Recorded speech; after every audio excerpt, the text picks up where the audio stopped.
At so ayan, hi guys, welcome back sa channel natin at ito na nga po sa episode 221 para dito kay Kalbo at huwag na natin patagalin pa, simulan na natin yan. At ito nga kahapon, dito tayo natapos yung sa pagkasabi ni King na lahat ng nalaman nila patungkol sa kanya, lahat yun puro kasinungalingan lang at ang totoo, mahina lang talaga siya. So kaya nga ito talagang gulat na gulat dyan, itong sila Charangco. So now ang continuation niyan is ito naman na. So dito nakapareact na ito si Charangco, sabi niya nga dito kay King.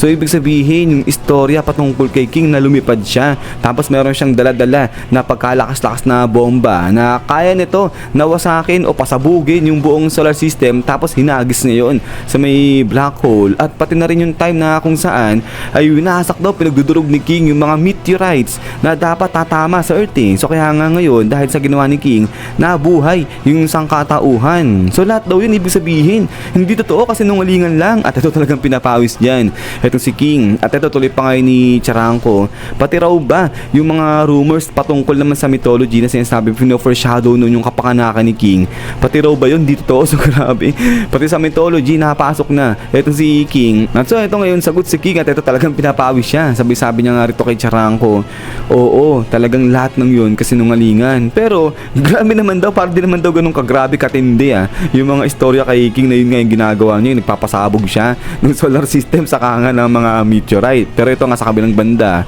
ay parang di na siya naririnig ni Charangco, talagang gulat na gulat ito si Charangco sa narinig niya, talagang lahat ng yun di totoo. At ito nga ngayon baling na ito si Charangco sa mga ibang kasamahan niya pa. Sabi niya nga dyan, ibig sabihin kung hindi totoo yung mga kwento kay King, ano kaya dun yung may katotohanan, meron pa kaya, sabi ng ganyan. At ito sabi nga ni Charangco, paano kaya yung ginagawa niyang punching bag yung buwan, sabi ng ganyan. So grabe, ginagawang punching bag daw ni King yung buwan. Pero yun nga, ito salita si Silverfang, inawat niya na ito si Charangco kasi parang nagpanik bigla dyan ito si Charangco. At ito nga ngayon tuloy dito ni Silverfang na mukhang marami talaga yung fans nito ni King kaysa sa inaasahan niya, na parang katulad niyan ni Charangco na talagang nire-respect, talagang tinitignan ito si King bilang isang perfect na superhuman kasi nga sa mga kwentong lumalabas patungkol sa kanya yun nga na sobrang lakas niya. Pero ito nga sabi ni Silverfang, pero ganun pa man rin ay wag daw ma-pressure itong si King sa mga ganyang klaseng mga bagay. At ang tuloy pa nga rito ni Silverfang, yung sense of responsibility nga raw nito ni King, ayan yung something to be proud of, pero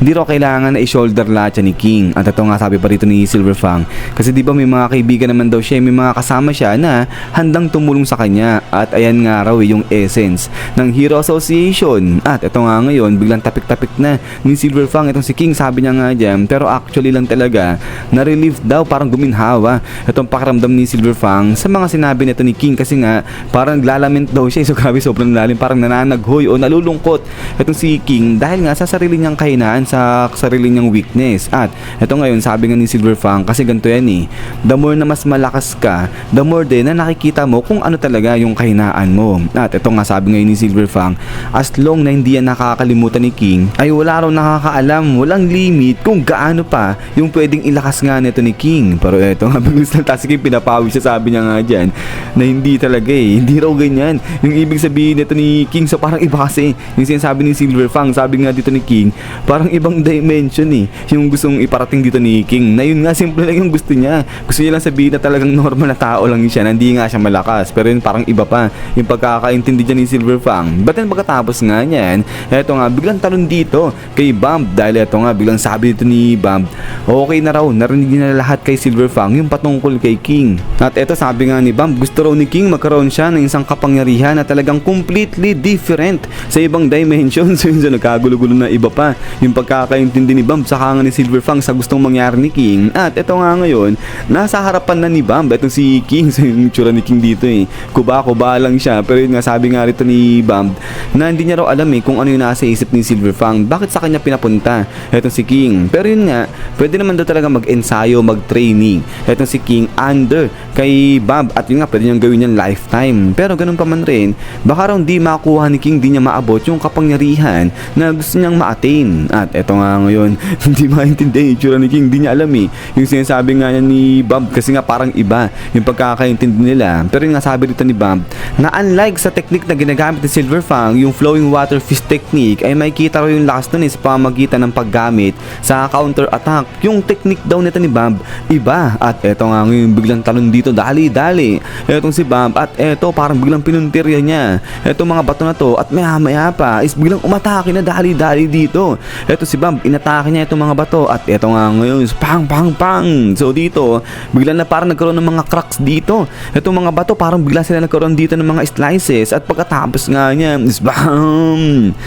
Dito nag-crumble etong mga bato at eto yung natira yung parang bilog na platform na nga na to. At dito nga ngayon lapag na etong si Bam habang naglaag-laagan na yung mga bato nga rito na parang dinurog niya. At eto nga ngayon sabi rito ni Bam na etong technique niya na to kayang pumatay ng kalaban instantly as long as etong si Bam nga raw yung unang aatake o yung unang gagalaw. Pero ganun pa man rin, alam daw ni Bam na yung mga gatong klaseng kahinang technique pero uubra kay King yan kasi nga para kay King sa tingin niya mahina daw yung ganyang klaseng technique. So talaga namang mali-mali pa. At eto nga ngayon boom, naglabas na naman ang aura. Etong si King sabi niya nga dyan hindi ganito, sabi niya ganyan. At eto nga ngayon napangiti etong si Bam at eto nga biglang sabi dito ni Bam na hindi na tumigil daw etong si King sa ginagawa niya. Yung nagpapalabas siya ng aura nga dyan kasi matanda na raw etong si Bam, di na raw siya matatakot sa mga ganyan. At saka isa pa, hindi raw mapoprovoke ni King etong si Bam na yun nga yung atakehin ni Bam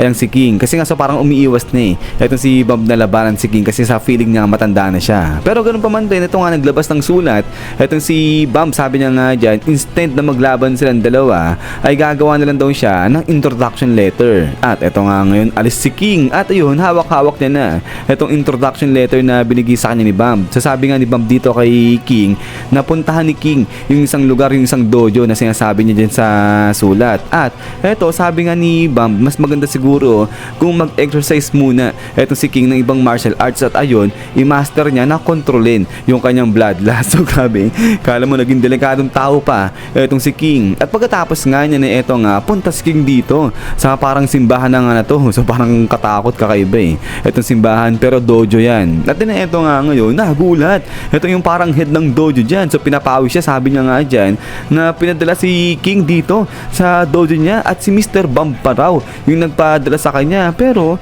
nonsense daw sabi niya ganyan kasi wala na raw silang maituturo pa dyan kay King. So bakit daw dyan pinadala etong si King? At ito nga sabi pa nito nung head na kasi aware sila sa tinatawag na King style Qigong. So martial arts daw yun ni King at yung style na yan ni King sobrang nakakatakot daw sabi ng ganyan. So grabe, nagkaroon pa bigla ng sariling martial arts style yung si King. At eto ngayon sabi nga nito ni Manong na pasensya na pero yun nga hindi nila matutulungan itong si King na mag-develop pa ng kanyang panibagong ultimate technique kasi nga sa tingin nila perfect na masyado yung si King. At saka isa pa, sa tingin nila mas mahina talaga sila kumpara kay King. Pero yun sabi nga nito ni Manong ganun pa man rin, magbibigay siya ng panibagong introduction letter kay King at baka raw itong grupo na to yan talaga yung makatulong kay King kasi ano raw yan yung grupo na yan talagang focus yan sa pakikipaglaban sa combat. Pero yun nga lang mga delikado raw talaga yung member ng grupo na yan, saka ano sila mainitin yung ulo so ganun. So parang mga ano sila hot-headed, mga palaaway ganyan. Pero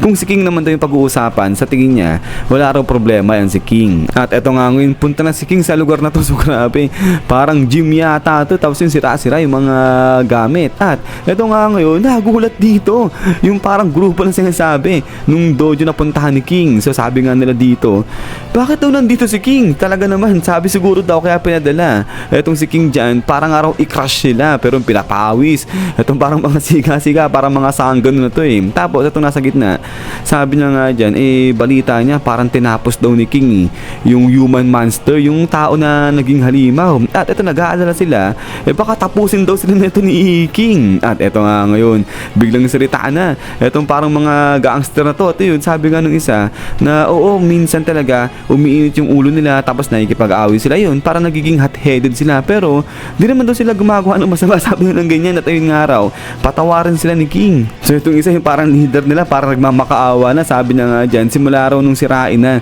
nung human monster itong parang gym nila dyan ay naging behave na raw talaga sila. At sabi nga niya dyan na wag daw magwala etong si King at ayun ay sisiguraduhin nila nang mapakabait lang sila at wag mag-alala si King kasi i-introduce na lang daw nila sa ibang grupo ayang si King na talagang yun yung makakatulong sa kanya. At then pagkatapos nga niyan ito nga ngayon katahimikan ngayon dyan dyan sa paligid ni King. So ito ulap-ulap lang yung natira nga dyan. At pagkatapos nga niya ni Sandy. So hanggang dito lang. Ito sa episode 221 natin. So yun talaga naman. Ang hirap ng sitwasyon nito ni King no? Parang hirap no yung kapag di ka naiintindihan ng mga tao sa paligid mo. Pero yun nga guys ulit maraming salamat sa panood dito kay King at sa One Punch Man natin. At hintay-hintay lang para sa next episode natin. So God bless inyo lahat. Lagi mag-ingat at kita-kits tayo ulit.